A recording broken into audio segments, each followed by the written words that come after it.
Bramnick, members of the 219th legislature, including that rock and escort group that came in with me, Chief Justice Rabner, Associate Justices of the Supreme Court, Judge Grant, members of the Cabinet, former Governors Florio, DeFrancesco, McGreevey, and Cody. Charlie and Sam, thanks for bringing Mom. First Lady Tammy Murphy.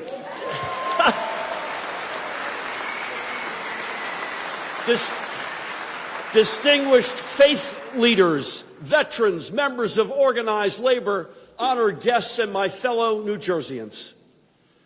5 weeks ago today, our state was shattered by the gunfire of anti-Semitism and hate. In Jersey City, a heralded police detective, Joseph Seals, and 3 innocent people, Mindy Ferenz, Moshe Deutsch, and Douglas Miguel Rodriguez, were murdered in what we now know was an act of domestic terror fueled by a vicious and unjustifiable hate. This was an act of hate against the Jewish community and law enforcement, but it impacted everyone. Hundreds of school children and their educators were held in lockdown, including in a Catholic school across the street. Worried parents feared the worst. African American residents hid in their homes.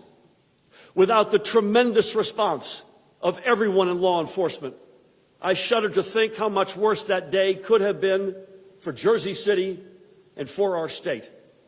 If ever there was a time for us to recognize the bravery and sacrifice of our men and women in uniform, it was that day. We have several honored guests with us today, and through them we have the opportunity to give our thanks to our entire law enforcement community for their heroism, selflessness, sacrifice, and service on one of our most trying days. I would like to ask Laura Seals, the widow of Detective Joe Seals, Jersey City Police Chief Mike Kelly, Deputy Chief Nick Skirbo, and Detective Bob Dunn to please stand.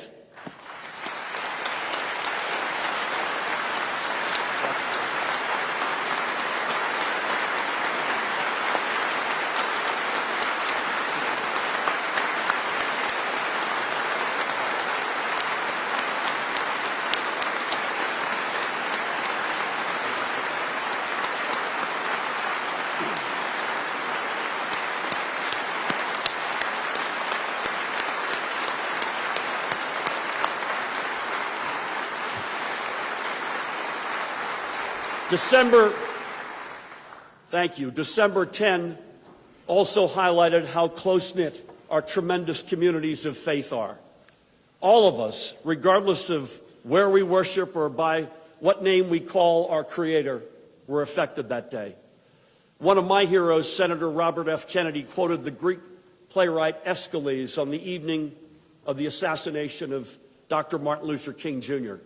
And those words still give us comfort, and I quote, "And even in our sleep, pain which cannot forget falls drop by drop upon the heart, until in our own despair, against our will, comes wisdom through the awful grace of God."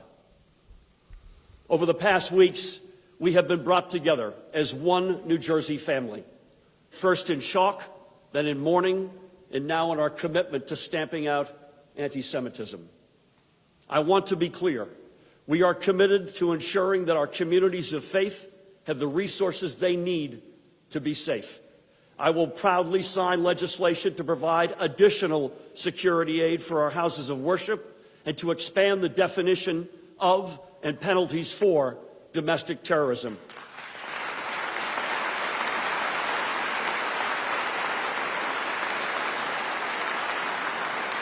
And I thank both sides of the aisle for the support, and in particular, I thank my friend Assemblyman Gary Scherer for championing this cause. Gary, thank you.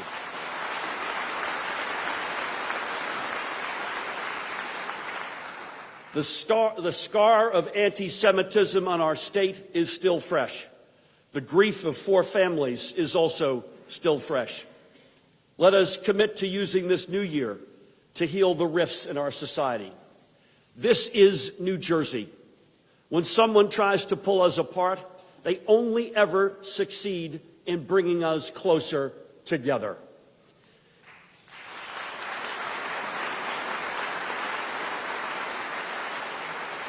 and I know we will heal.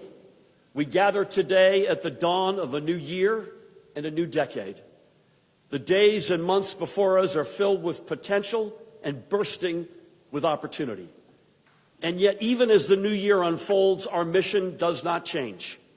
That together we must build an economy and a state that works for every New Jersey family. Our values have not shifted. We are on the side of the middle class and all those working someday to get there. We have taken on the tough fights that matter. We are working to change the culture here in Trenton. And we are putting the needs of our families ahead of the well-connected and entrenched special interests. And our work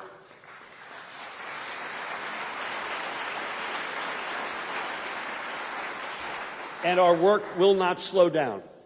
So joining together, we must continue to make smart investments for our collective future, restore fiscal responsibility, and change Trenton's culture.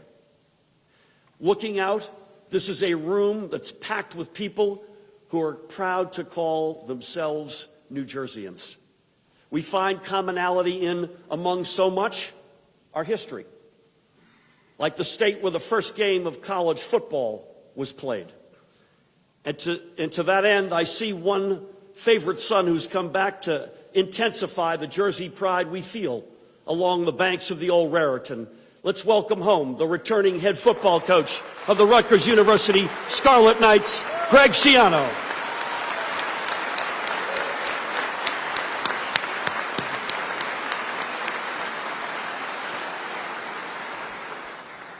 And for the gentleman to his immediate right, I would also like to thank Rutgers President Bob Barchi for his years of outstanding service to our state's flagship institution of higher education. Thank you, Bob. Thank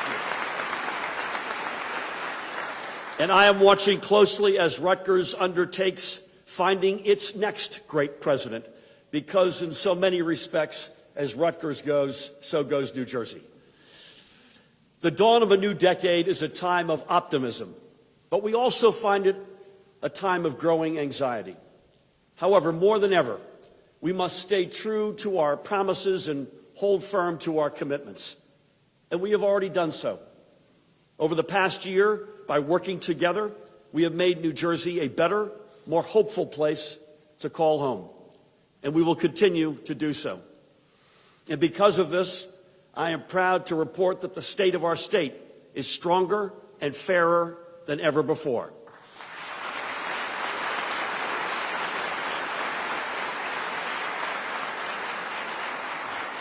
Now, some might say 2 years into this journey, we are halfway through.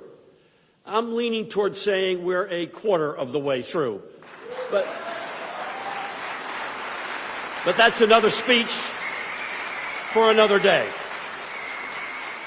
But already, in just 2 years, New Jerseyans are seeing results because we are doing what we were all sent here to do. We are investing in them. Every family worries about how they'll make ends meet or how they can cover an unexpected expense. That's why we're raising the minimum wage to $15 an hour.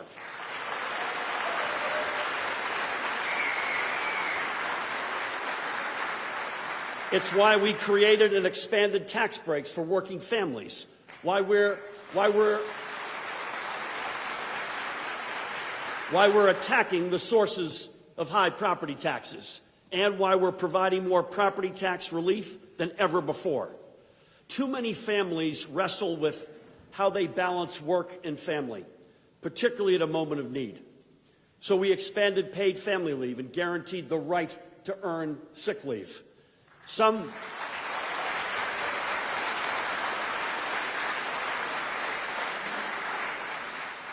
families, our military families, are also anxious about their futures and whether they may be soon deployed.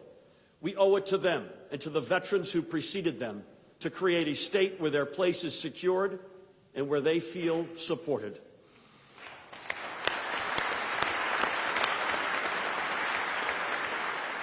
Our families lose sleep over the cost of health insurance coverage, how to pay their medical expenses, or about the financial turmoil an unexpected accident or illness will cause. In stark contrast to President Trump, we're protecting the Affordable Care Act, which has benefited millions of our residents.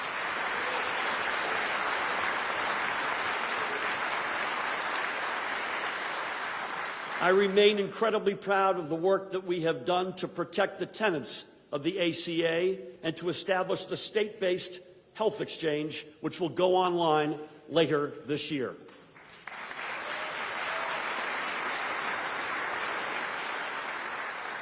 But the simple fact is that despite this progress, the cost of health care is still too high.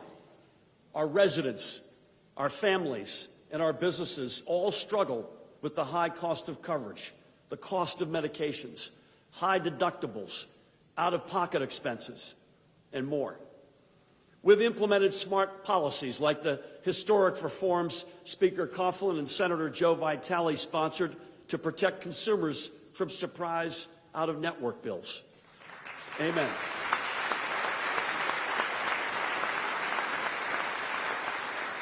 But we can do more.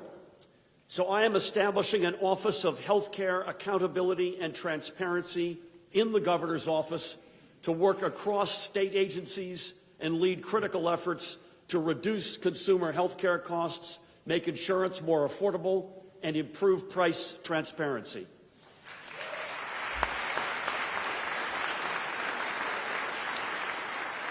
And to ensure that we have the facts, I'm directing the Department of Banking and Insurance to work with this new office to track the actual costs residents pay for the health care services that they receive. And then armed with this data, we will make smart decisions to limit cost increases and set new standards for quality and transparency. We have some of the nation's, frankly, the world's leading hospitals and healthcare facilities. We are home to groundbreaking research and treatments.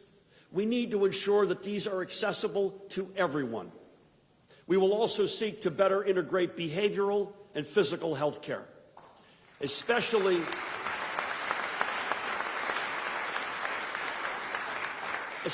for our young people. It will allow us to better identify and treat core youth health care issues like anxiety, depression, and suicide. This will also be a powerful tool to further combat our opioid epidemic, as well as the broader fight against addiction and mental health illnesses that, when left untreated, lead to tragedy. The preliminary numbers suggest New Jersey saw a 3% decrease in the number of individuals lost to opioids last year after 3 years of double-digit increases. This is not a number to celebrate. 3,021 lives lost is still 3,021 precious lives too many. But it should give us a measure of confidence that our targeted, evidence-based, and data-driven whole-of-government approach is the right one. And we will continue the strong partnerships the First Lady has created across the state, government officials and legislators, healthcare practitioners, faith leaders, and community activists to combat our Black infant and maternal mortality crisis. Amen.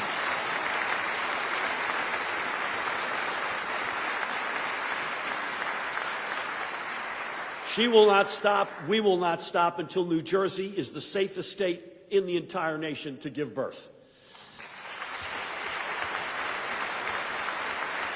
So, to be clear, we can't do all of what I just said alone. We need our hospitals and providers, insurers and consumers to join us in these efforts. I'm proud we are fighting the Trump administration's efforts to block women from receiving vital information critical for them to make important decisions.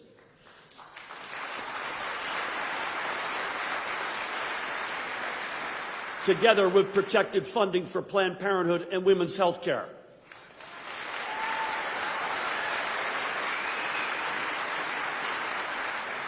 We ended the prior administration's 8-year-long effort to starve these critical facilities. But this must go beyond just providing funding to make up for the loss of Title X money. It's about protecting a woman's fundamental and constitutional right to full reproductive freedom.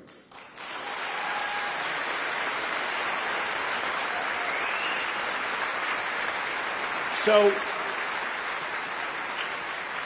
let's commit to codifying a woman's full reproductive rights in state law. At a time when these rights are under attack nationwide, let's make it clear where New Jersey stands. Our families worry about their children's futures and whether they can afford one. So together we've expanded pre-K and made a STEM education more widely available.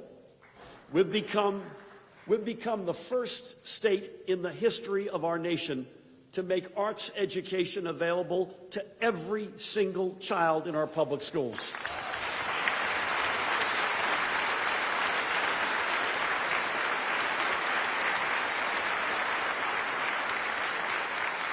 And it gets better. Today, our public schools are ranked as the very best in the entire United States of America.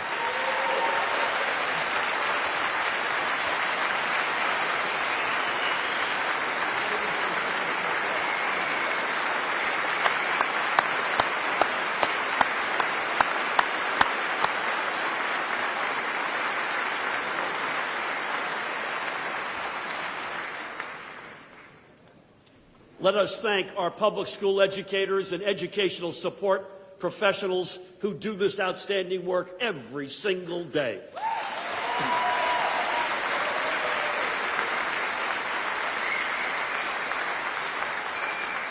But we're not done. In this 401st year since the first enslaved Africans arrived on the shores of this continent, we're committed to furthering the work of the Amistad Commission and the NJEA Amistad Stakeholder Group to ensure that the African American story is made real, not just for all of our students, but for our educators as well through the new Amistad Journey program.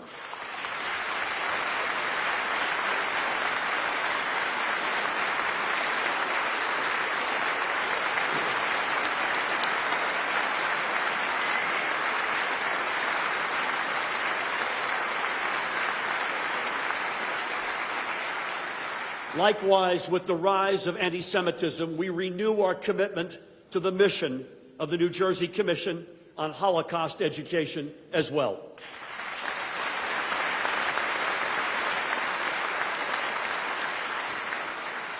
We're putting a college education back within reach. We've opened the doors to a tuition-free community college education to thousands of eligible students. And we have also put in place safeguards to combat college debt. And for those who want the opportunity, we've reinvested in workforce development and apprenticeships like never before.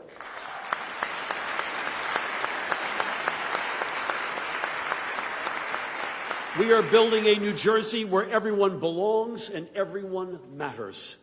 We are seeing the reinvigoration of our cities, from Newark to Camden, Trenton to Patterson, Elizabeth to Atlantic City. In fact, Atlantic City just saw its bond rating improve for the second time in as many months.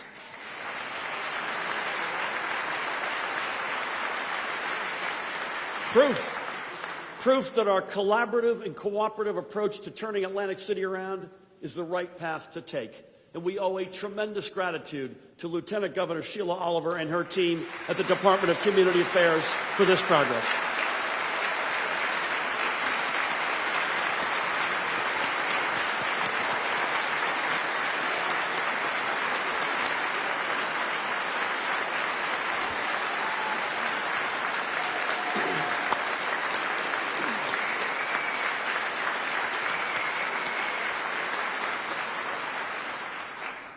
Expecting chants of Sheila, Sheila.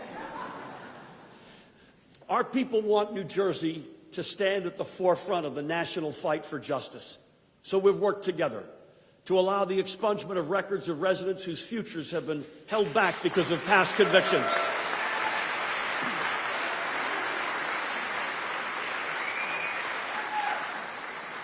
Once again, we've given residents on parole or probation their right to vote.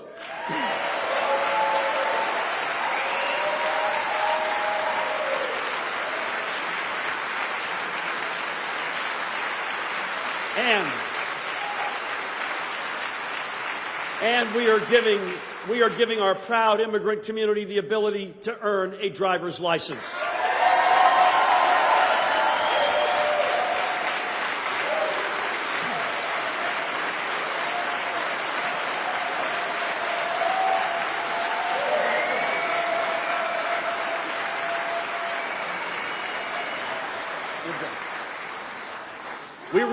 We received the far-reaching and transformative recommendations of the Criminal Sentencing and Disposition Commission, led by former Chief Justice Deborah Ports and former President of Noble, Giles Shipp.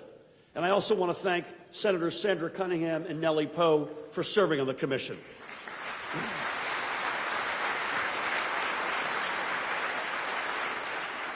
Let's all of us recommit to enacting its recommendations, which include the elimination of mandatory minimum sentences for nonviolent drug offenses.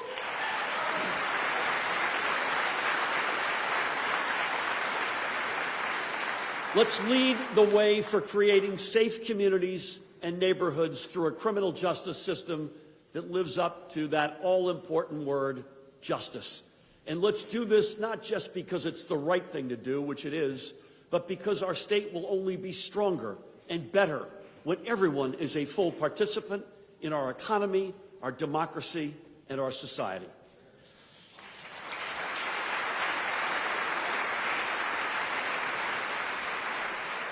I have also spoken often about wealth disparity as a persistent issue that separates and segregates our communities. It harms predominantly Black and Latino families, and it prevents our state from fulfilling its potential.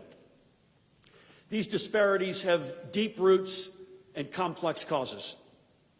Overcoming them will require us to leave behind old ways of thinking so we can ensure that, bless you, that no residents get left behind. We don't miss a thing up here. So on that basis, I am creating a new task force. Government officials, academic researchers, and faith and community leaders with the specific charge to address wealth disparity from all angles and all causes.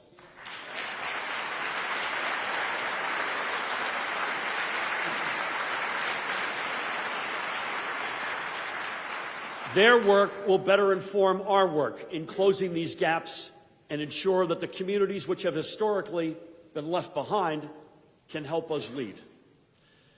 Where residents have felt marginalized and left out, we've worked to renew their faith that they have a place in our family. And specifically, for our LGBTQ+ community, we're making sure they will never fear for who they love, how they identify, or who they are.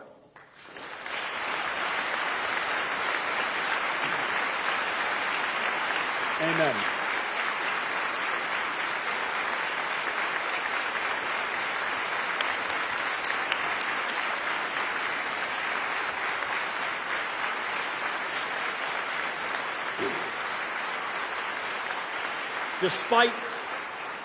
Despite the inaction in Washington, New Jersey is now leading the nation in sensible gun safety measures, and our communities are stronger and the gun lobby is weaker.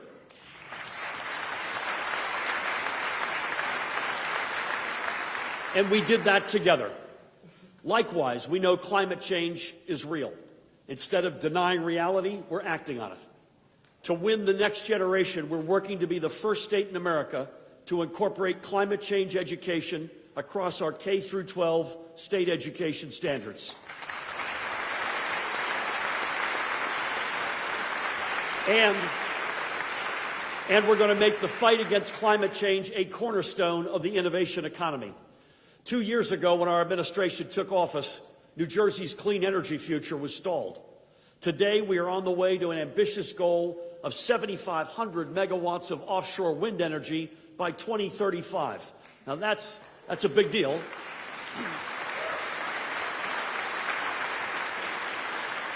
That's enough energy to meet half of New Jersey's entire retail electric needs.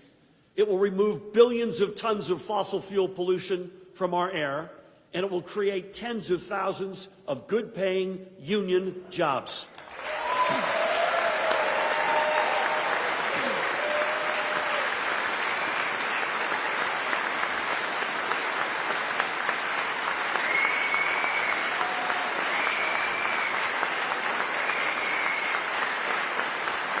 And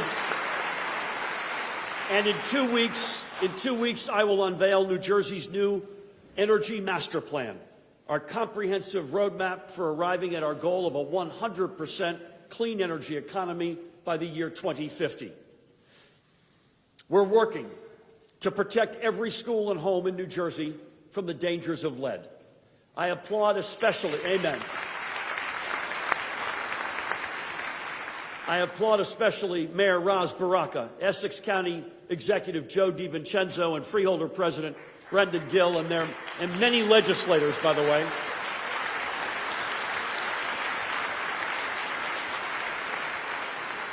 for their partnership to fast-track the elimination of lead service lines in the city of Newark. But we all know this is a statewide problem. It extends far beyond just lead in all water lines as well. Lead paint is a much bigger problem. Amen. And it's not just an urban challenge, it extends to our suburban and rural communities as well. When I proposed my plan for taking on our lead crisis in all the ways it manifests itself, I did not shy from acknowledging that it will require significant investment. This is an acknowledgement shared in this chamber as well. We will need funds to replace old lead lines and remediate lead paint in homes. We will need to mobilize a veritable army of union workers, plumbers and pipe fitters, remediation experts, carpenters and laborers, among so many other tradespeople. Let's work together now to come to an agreement on what this investment needs to be so that we can put it before the voters this November and we can invest in our communities that much faster.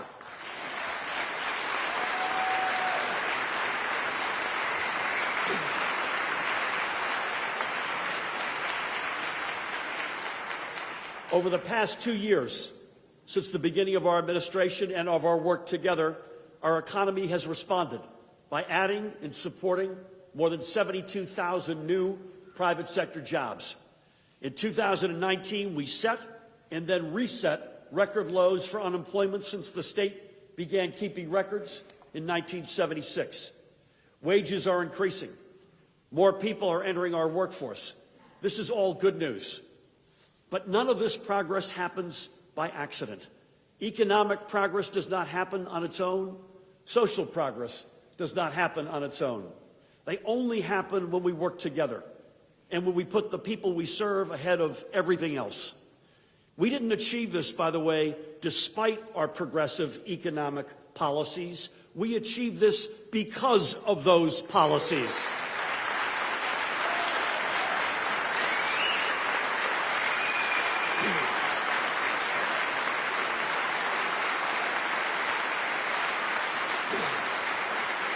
And yet we're not done. We're not spiking any footballs. Many of our residents are anxious about their place in an increasingly unsettled global economic and political climate. A stronger state is a more resilient state, more fiscally responsible and better prepared for any weakening in the economy. And, by the way, more capable of protecting families by giving them the tools and opportunities they need, not just to get by, but to get stronger. Changing the culture also means we stop making the hole deeper. We can't lose sight of what makes us stronger and fairer. Smart policy making and staying true to growing and strengthening our middle class. These are the key lessons that we learned the hard way in the Great Recession. We've built a surplus this state hasn't seen in years. We're watching literally every penny. Last year, I took the steps necessary to ensure we made the first honest-to-goodness deposit into our rainy day fund in more than a decade. And we're working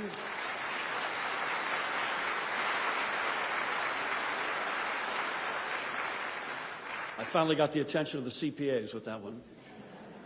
And we're working in partnership with our public workforce to find hundreds of millions of dollars in healthcare savings and efficiencies without scapegoating them. And to them, I say thank you for your partnership.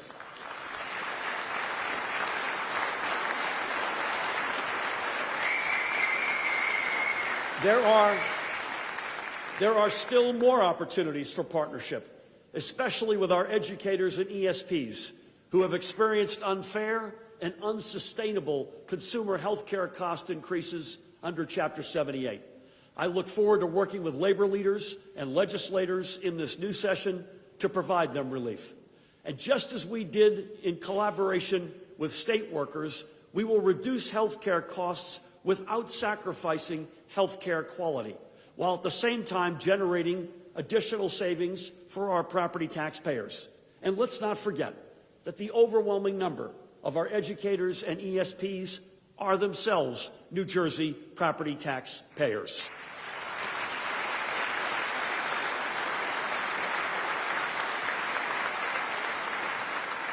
This is the kind of win-win-win approach we need as we continue taking on the root causes of our high property taxes and seek to bring stability and relief to our middle class and our seniors.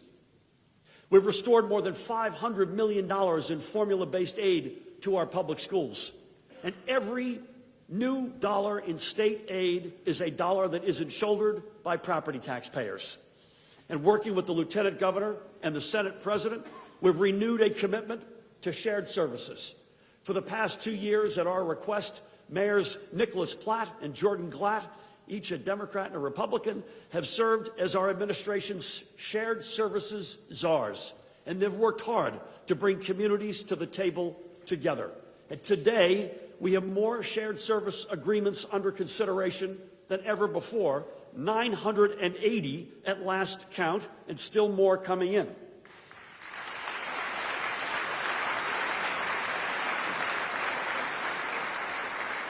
And at the same time, to help these communities, we've enhanced both capacity and capabilities at the Department of Community Affairs to provide greater in-house assistance. And we've unveiled innovative new programs to spur more towns and school districts to look at new ways to work together. I think we can all agree our collective task is to fix the gimmicks in Trenton and not raise property taxes that hit the middle class the hardest.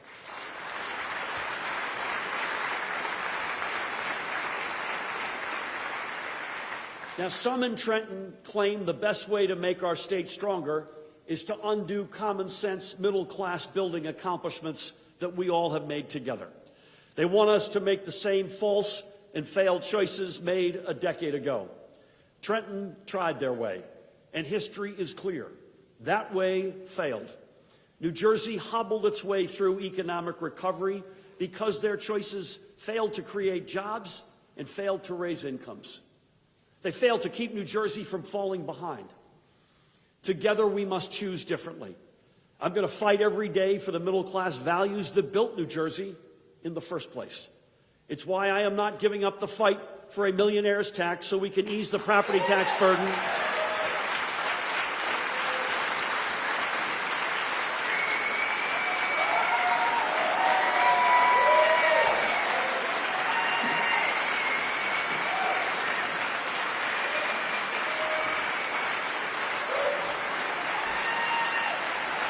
So,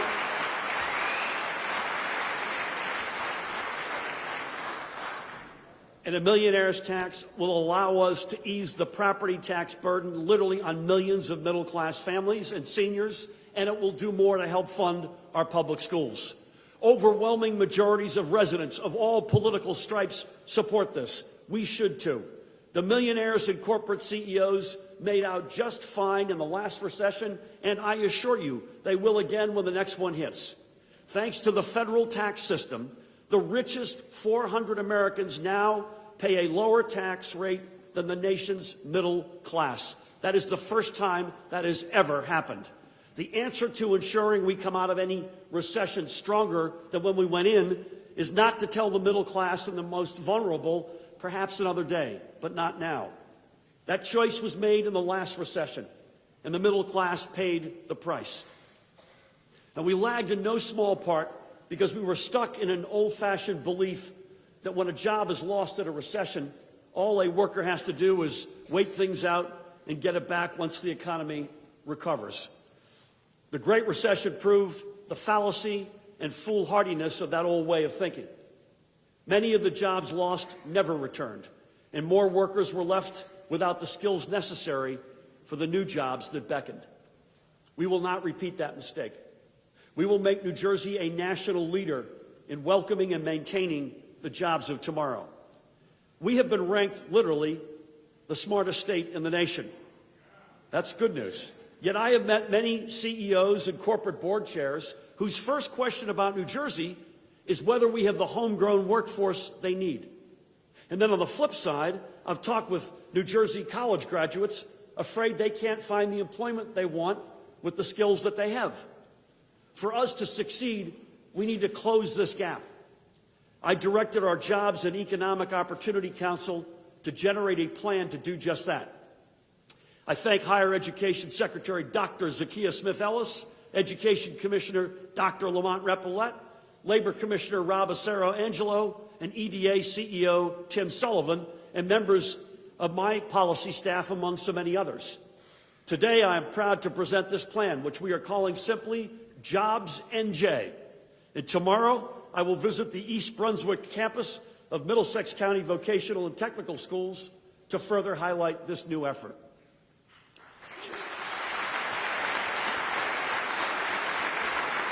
Jobs NJ is how we ensure our state prospers in good times and how it overcomes tough times. It is a way to ease the anxiety so many feel as they wonder how the future will work for them and not against them. Jobs NJ has a clear mission: to better align our education system to meet the future needs of both employers and workers, and do better at matching our workers with potential employers. Jobs NJ will clear a path to ongoing job training so residents can continue to learn and compete as the needs of employers evolve with new technologies and new economic realities. It will also close long-standing structural and racial equity gaps that have kept some of our residents from job training and skills development, whether they come from historically underserved communities, or they're a new immigrant, or they're a formerly incarcerated individual re-entering the workforce. It will also help the differently abled to be full and equal participants in our economic future. And importantly, Jobs NJ will dovetail with our nonstop efforts to make our state the home for the leaders in the innovation economy.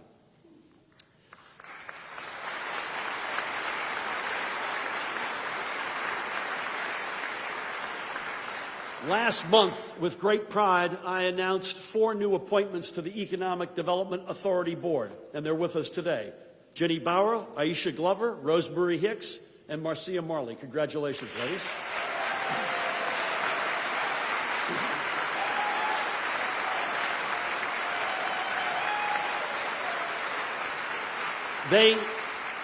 They mirror our state in its diversity and breadth of experiences, and they recognize that economic development isn't one size fits all, but that the unique needs of each business and each community must be given full consideration.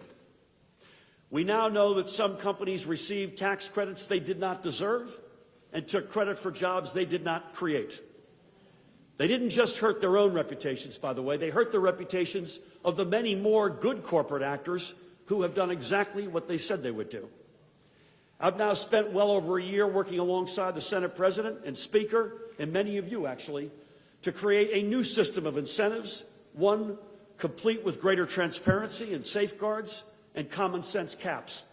Once again, I firmly believe a targeted and responsible incentive system is important to our economic future, period.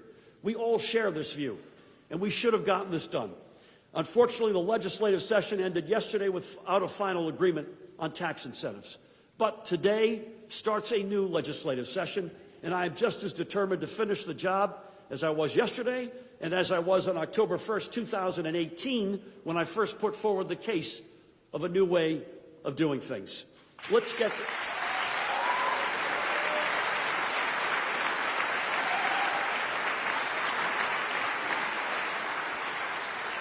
get this done now. There are thousands of jobs, overwhelmingly union jobs, just waiting for us to do so.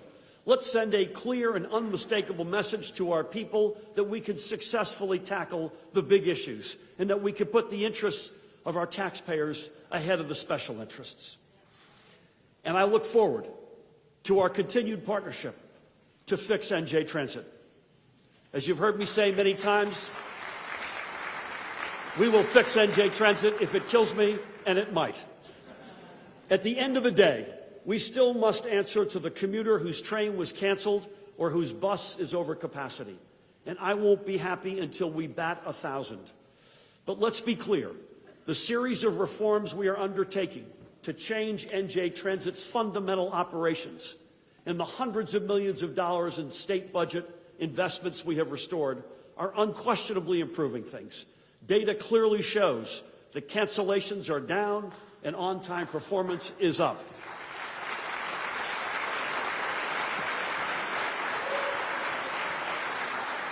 This past year, we saw the first 3 classes of prospective new rail engineers complete their classroom work. And 1 week from today, I'll celebrate another, a significant step in restoring the depleted ranks of licensed professionals we need to keep the lines running. NJ Transit is investing hundreds of millions of dollars in new rolling stock, rail cars, locomotive engines, and buses to update its fleet for increased commuter comfort and greater reliability. These steps, as we all know, are long, long overdue. The prior administration left NJ Transit to wither on the vine. They allowed the ranks of rail engineers to be depleted. I want to thank in particular the union women and men who have hung in there despite some extraordinarily difficult working conditions. Soon, amen. Soon, NJ Transit will announce a 10-year strategic plan, and beyond that, a 5-year capital plan to guide the agency through this new decade. These aren't just, by the way, new plans. It's actually the first time that these have ever been done. If a transit system doesn't know where it's going, it's never going to get there. That's what our strategic and capital plans will change. In a few weeks, I'll be back to present my fiscal 2021 budget, and I'll certainly have more to say about NJ Transit then. But let's be honest, it will take more than just dollars and cents to raise NJ Transit to where we know it can be and where our commuters need it to be. It will also take a clear mission and a clear vision. For the first time, NJ Transit will now have both. And by the way, all of us will have a new set of standards by which we can track its progress.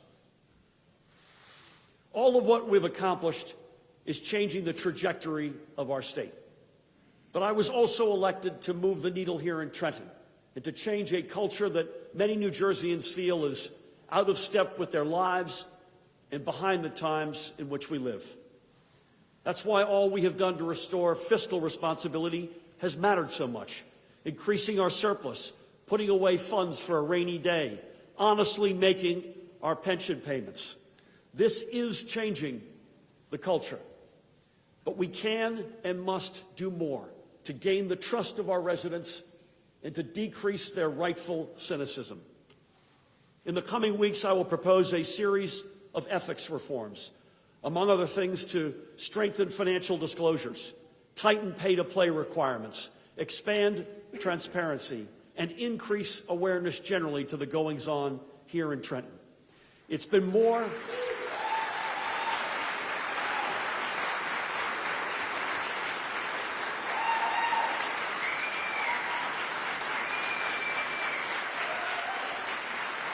It's been more than a decade since the executive and legislative branches undertook comprehensive ethics reform. It's time now for us to look at anew with a whole-of-government approach that ensures we all live under the same laws and we play by the same rules. And nothing, I repeat nothing, more exemplifies that need to change the long-standing culture than the pernicious sexism and abuse that still creeps across these hallways at conferences and in meeting rooms.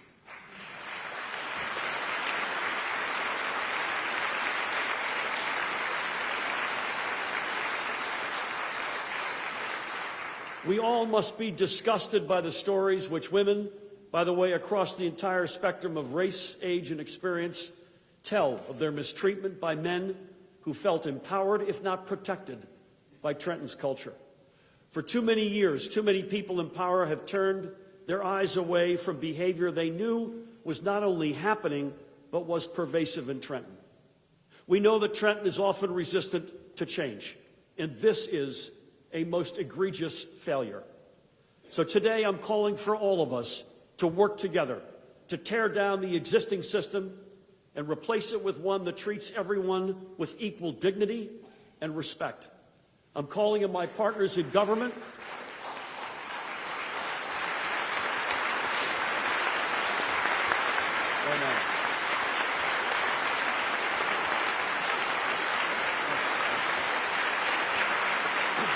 Amen.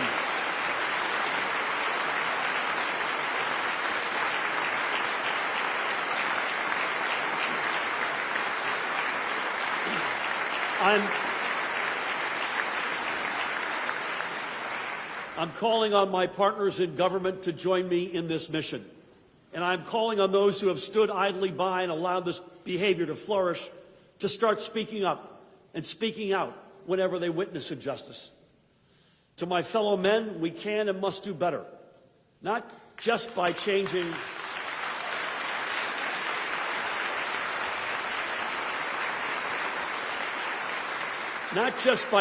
our own behavior, but by making the conscious choice to not ignore the behavior of others.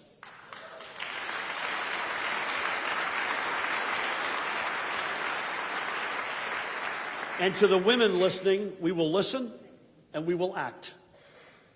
Our administration has enacted several groundbreaking reforms to make our system survivor-focused instead of geared to the protection of abusers. Under Attorney General Gabir Grewal, law enforcement now has clear new directives for investigating crimes of sexual assault, ensuring greater empathy for and support of survivors.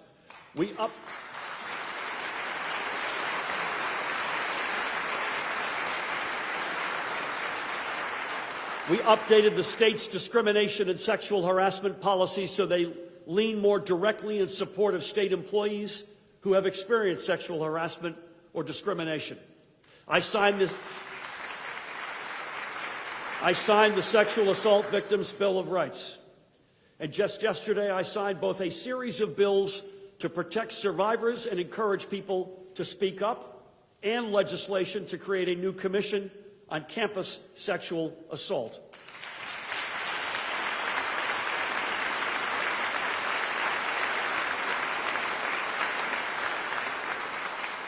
This is progress, but it is not nearly enough. We can all point to the number of women serving in the legislature, in the cabinet, or in other important positions in our government and claim that misogyny no longer exists. We can believe all we want that this is a problem somewhere else in government, and would be fooling ourselves to think that. Misogyny is alive and well. But together we can change that. We can do this, we must do this, and we must do this together.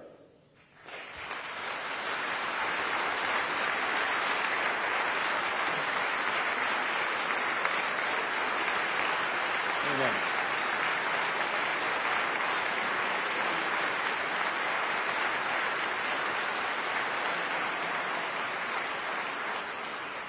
Two years ago, we began a journey to renew our New Jersey values. We began a journey to restore investment in our people, restore our sense of fiscal responsibility, and change Trenton's culture.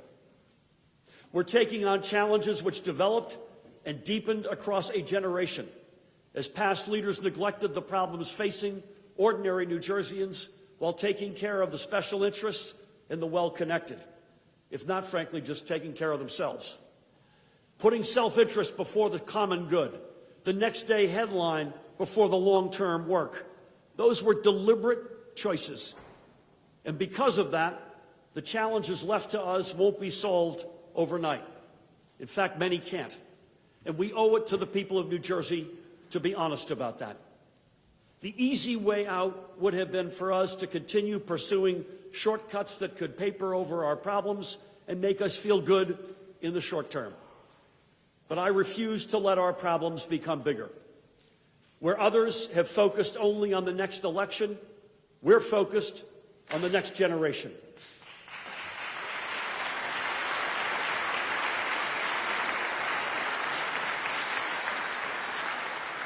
I am proud that we have made headway in attacking our challenges fairly and honestly.